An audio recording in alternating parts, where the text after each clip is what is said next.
रामपुर जंगल के सारे पक्षी बहुत डरे हुए हैं क्योंकि जंगल में बहुत बड़ा तूफान आने वाला है। सारे पक्षी परेशान होकर खड़े हुए थे। उन्हें डर था कि अगर बड़ी बारिश होगी तो सब पक्षी के घोंसले तबाह हो जाएंगे। हम सब पर बहुत बड़ी मुसीबत आन पड़ी है।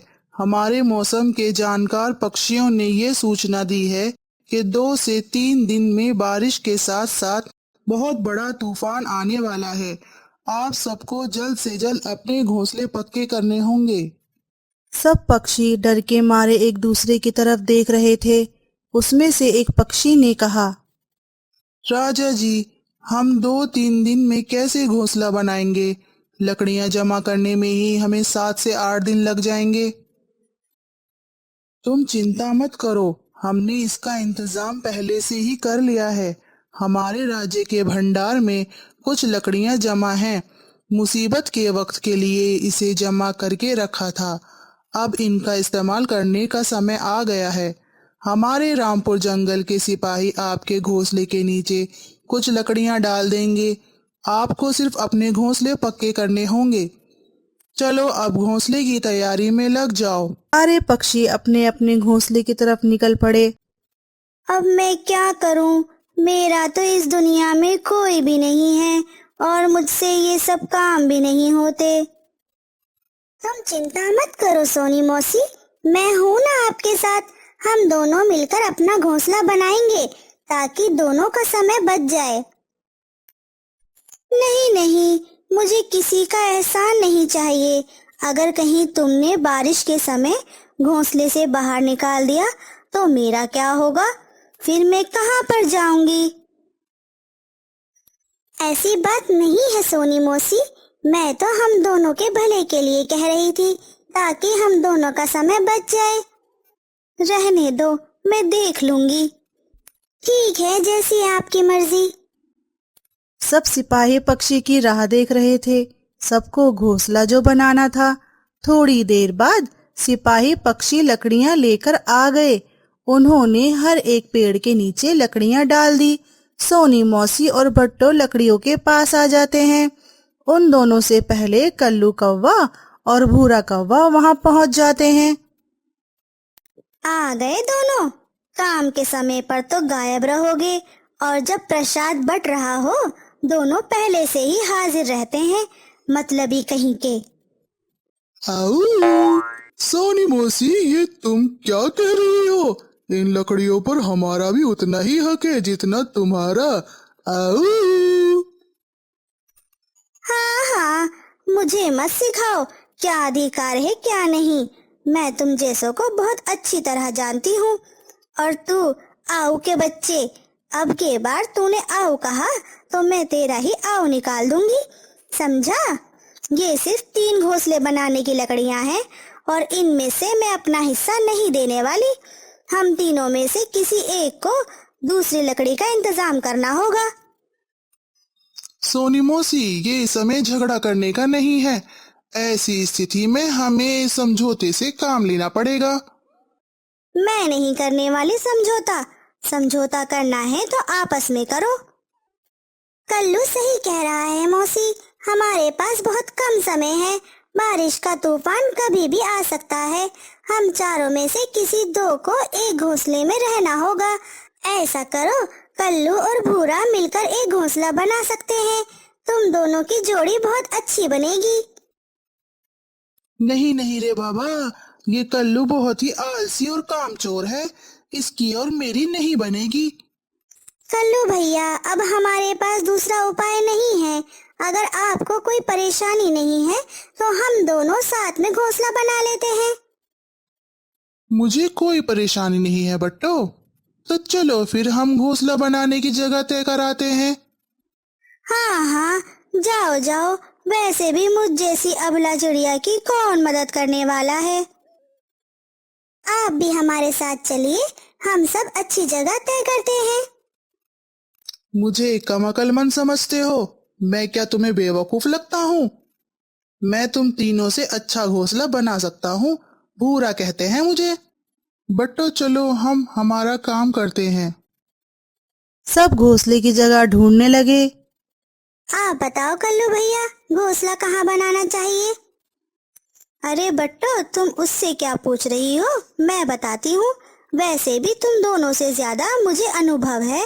घोंसला ऐसी जगह पर बनाना होगा जहाँ पर लकड़ियाँ लाने में परेशानी ना हो। नहीं बट्टो, घोंसला ऐसी जगह बनाना होगा जहाँ पर बाढ़ का पानी ना पहुँच पाए। आपने ठीक कहा कल्लू भैया, ऊंची जगह पर ही घोंसला बनाएंगे। हाँ हाँ, तुम्हें तो उसी की बात ही ठीक लगेगी। तुम्हारे घोंसले का पार्टनर जो है, मैं तो चली अपना घोंसला बनाने। ऐसा कहकर सोनी मौसी लकड़ियां लाने के लिए निकल पड़ती है। बट्टो, तुम घोंसला बनाने में माहिर हो, तुम घोंसला बनाओ, मैं तुम्हें लकड़ियां लाकर दूंगा। हाँ कल्लू भैया, इससे हमारा काम भी आसान होगा।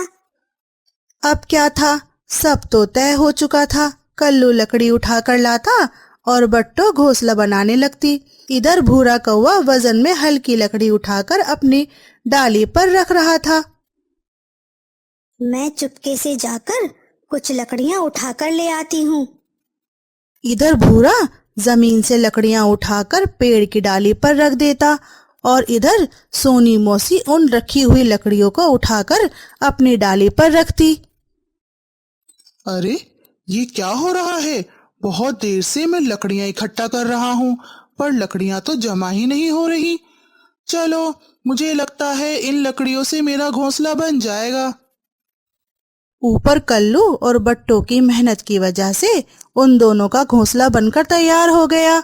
उन दोनों का घोंसला देखकर सोनी मौसी बहुत जलने लगी। उई माँ, मर गई रे। बट्टो और कल्लू दोनों सोनी मौसी के पास आ जाते हैं। क्या हुआ मौसी? लगता है ज्यादा वजन उठाने की वजह से मेरी कमर में मोच आ गई।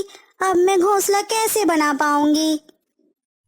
आप रहने दीजिए सोनी मौसी, हम हैं ना, हम आपको घोंसला बनाने में मदद करते हैं। मुझे लगता है आपको मेरे घोंसले के बराबर में घोंसला बनाना चाहिए। मुझे लगता है मैं ज्यादा ऊपर उड़ नहीं पाऊंगी, तुम यहीं पर घोंसला बना लो। ठीक है मौसी। ऐसा कहकर बट्टो और कल्लू ने सोनी मौसी का घोंसला बनाना चालू कर दिया। सोनी मौसी मस्त आराम कर रही थी और दोनों घोंसला बनाने में लगे हुए थे। थोड़ी ही देर में घोंसला बनकर तैयार हो गया। लो मौसी, घोंसला बनकर तैयार है। अब हम सबको अंदर जाना होगा, वरना बारिश का तूफान कभी भी आ सकता है। इधर भूरे ने जैसे तैसे अपना घोंसला तैयार कर लिया और वैसे ही अंदर जाकर सो गया। कल्लू भैया, मुझे नहीं लगता बारिश 4-5 दिन तक रुकने वाली है। हमें अनाज का इंतजाम करना होगा। हाँ बट्टो, मुझे एक जगह पता है, वहाँ पर बहुत सारा अनाज है, हम जाकर वो अनाज लेकर आते हैं। दोनों ने 4 से 5 दिन तक चले इतना अनाज इकट्ठा कर लिया। रात हो गई, सब अपने अपने घोंसले में बैठे हुए थे। तभी तेज बारिश के साथ साथ बहुत बड़ा तूफान आ गया। हम आशा करते हैं कि बारिश तेज ना हो। पूरी रात जैसे तैसे निकल गई। सुबह हो गई। भूरा कौवा मजे में सो रहा था। तभी उसके पैरों में कुछ महसूस होने लगा। अरे, ये क्या हो रहा है? मेरे पैर इतने ठंडे क्यों हो गए हैं? भूरा नीचे नजर घुमाता है तो बारिश का पानी पूरे घोंसले में भर चुका था। भूरा उस डाली से उड़कर ऊपर वाली डाली पर जाकर बैठ जाता है। मुझे लगता है पानी इससे ऊपर नहीं आएगा। थोड़ी ही देर में पानी उसके पैरों तक आ ही जाता है। जैसे ही पानी बढ़ने लगता है उसकी नींद फिर खुल जाती है। पानी बहुत ऊपर तक आ गया। मैं एक काम करता हूँ, घोंसले के ऊपर जाकर बैठता हूँ। भूरा घोंसले से निकलकर बाहर आ ही रहा था। तभी उसका घोंसला बाढ़ के पानी में बह जाता है। वो सोनी मौसी के घोंसले के पास आ जाता है। सोनी मौसी, दरवाजा खोलो, मेरा घर पानी में डूब गया है और मैं बाहर बारिश में भीग रहा हूँ। अरे ओ सोनी मौसी, खोलिए ना दरवाजा। सोनी मौसी को भूरे कौवे की आवाज सुनाई दे रही थी, पर वो सुनकर भी अनसुना कर देती है। ये तो सोनी मौसी की आदत ही है, किसी की मदद ना करना और खुद की भलाई का इंतजाम करना। भूरा कौवा बट्टो के घोंसले के पास आ जाता है। बट्टो, कल्लू, दरवाजा खोलो। आओ, मेरा तो घर डूब गया, मुझे अपने घर में ले लो।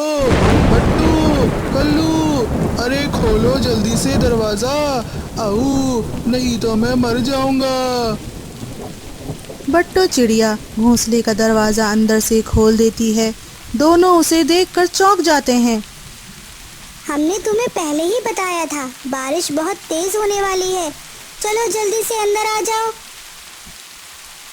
तीनों खिड़की से बाहर का नजारा देख रहे थे, तभी अचानक सोनी मौसी के चिल्लाने की आवाज आ जाती है। अरे मुझे बचाओ कोई, अरे बट्टो, कल्लू, कहाँ गए सबके सब? अरे कल्लू भैया, लगता है सोनी मौसी किसी मुसीबत में है, हमें उन्हें बचाना होगा। उसके साथ ऐसा ही होना चाहिए। आओ, ऐसी बात नहीं है, वो हमारी दोस्त है और हमें किसी भी मुसीबत में फंसे पक्षी की मदद करनी चाहिए, चाहे वो हमारा दुश्मन ही क्यों ना हो। तुम्हें मदद करनी है तो तुम दोनों ही चले जाओ, मैं तो नहीं आने वाला। बट्टो और कल्लू घोंसले से बाहर चले जाते हैं। दोनों ने बाहर आकर देखा तो सोनी मौसी पानी में बह रही थी। तभी कल्लू पेड़ की डाली की सहायता से सोनी मौसी को बाहर निकाल लेता है। चलो हम घोंसले के अंदर चलते हैं। जैसे ही तीनों घोंसले में जाने ही वाले थे, बट्टो का घोंसला भूरे कौवे के साथ डूब जाता है। भूरा कौवा पानी में डूबने लगता है। कल्लू भैया, ये क्या हो गया? हमें भूरे कौवे को भी बचाना होगा। नहीं नहीं, मैं उसे नहीं बचाऊंगा। तुमने देखा नहीं, मुझसे सोनी मौसी को बचाने के लिए मना कर रहा था। कल्लू भैया, अभी अभी तो आप कह रहे थे हमें मुसीबत में फंसे पक्षियों की मदद करनी चाहिए, चाहे वो हमारा दुश्मन ही क्यों ना हो। ठीक है रे बाबा, बचा लेता हूँ। आऊ, मर गया रे, आऊ। अरे देख क्या रहे हो सबके सब, मैं एक नन्हा सा मुन्ना सा प्यारा सा। आऊ, अगर मैं तुम्हारे साथ आ जाता तो ये मुसीबत नहीं आती। कल्लू भूरे कौवे को बाहर निकालता है और उसे ऊपर से डाली पर छोड़ देता है। अब आगे कहानी में क्या होगा? तीनों के घोंसले तो पानी में डूब गए।